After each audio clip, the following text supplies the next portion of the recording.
Welcome to the AFR Saints channel, where we provide you daily content on your favorite team, the New Orleans Saints. Do us a favor and hit that subscribe button. Be sure to leave your comments below and smash that like button. Who dat? So let me start with maybe a reaction to the Carmichael news. I guess really a question, was the initial report that he wouldn't be retained, was that wrong, or was this sort of an about face? Well, good question, and I wish I had an exact answer for you on that. I was never able to get to the bottom of exactly what was behind that, whether that was Carmichael himself not putting his hat in the ring, wanting to take a step back, or whether they had a different vision, or whether there was just a misinterpretation that they were going to search other candidates, but he was still in the running. Obviously, he was still in the running. Sure. I know he did not, I confirmed that he did not put his hat in the running for head coach, but obviously still an offensive coordinator. And look, I think if that initial report had never come out, this would have not surprised anyone. I mean, Dennis Allen could have been named head coach and said, and I'm keeping Pete Carmichael, and nobody would have batted an eye, I don't think. But, you let your mind wander for the last week. Look, how exciting. I wonder what kind of an offense they're going to bring in. I wonder what the vision is. And so when it does end up as Pete Carmichael a week later, there's a little bit of okay. But only because of that, excitement of, is there something better out there? But then when one of the candidates, that we heard was interviewing late in the process was Jay Gruden, that doesn't check that box for me. I don't think Jay Gruden changes the offense more than Pete Carmichael does. I think if Pete Carmichael left this staff, he'd be snatched up immediately by another team. His qualifications are impeccable. What are they going to do on the defensive side, Mike? I mean, I see they're interviewing candidates, but any idea? I think it's the same thing. I think the head coaching search, the offensive coordinator search, the defensive coordinator search might all end up very similar, which is due diligence, exploring and considering other avenues, and then winding up sort of back to the most likely scenario in the first place. So we've got Dennis Allen, we've got Pete Carmichael, and I'll be surprised if we go 3-3 and have leading contender Ryan Nielsen end up as defensive coordinator. And out of all of those, that's the biggest no-brainer of them all. I mean, Dennis Allen himself was sort of a no-brainer, but the defensive staff is so talented. Ryan Nielsen deserves to be a defensive coordinator in this league. Chris Richard deserves to be a defensive coordinator in this league. I would think those are the top two candidates. I think they were going to be the hardest guys to beat out all along this process.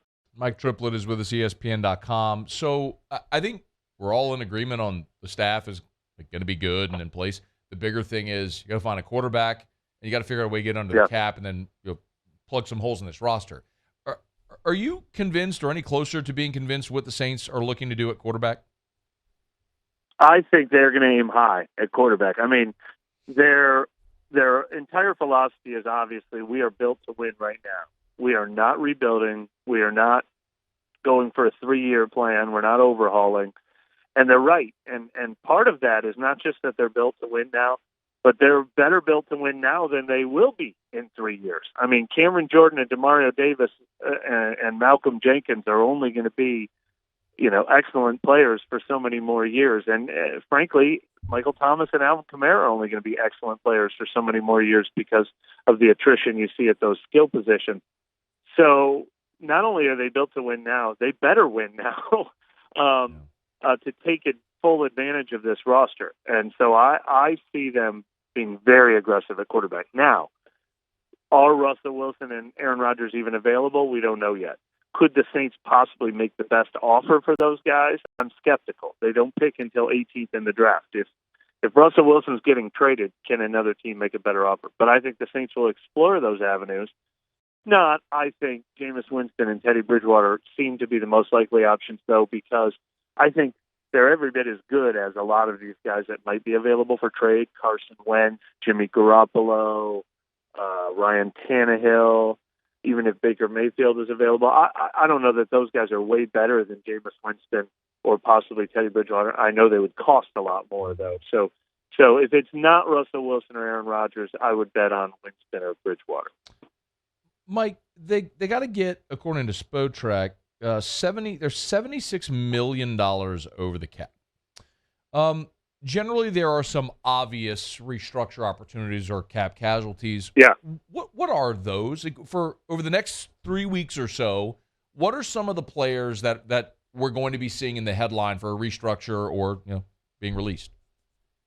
Well, restructure all of them. anyone who's not on a rookie contract. But they do plan for this. So one thing that I thought was interesting, first of all, I've covered the Saints so long that I know the math as if it's fourth grade math now. And back in December, I took my first look, and I had a pencil and a piece of paper, and I got to $101 million in cap savings, just jotting it down quickly. Just by restructuring.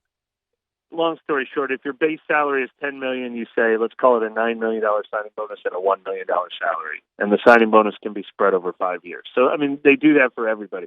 But they also plan for it. Like Marshawn Lattimore and Ryan Ramczyk signed those monster deals last year. I think their cap numbers are 20x million, and they can get them down to, 7 million. Like they can save tons on those. The bigger the contract, the more they can save. Now they're not saving it; they're pushing it into future years. But the cap is going to go up and up, especially with these new TV deals. So they plan for that. They're fine doing that.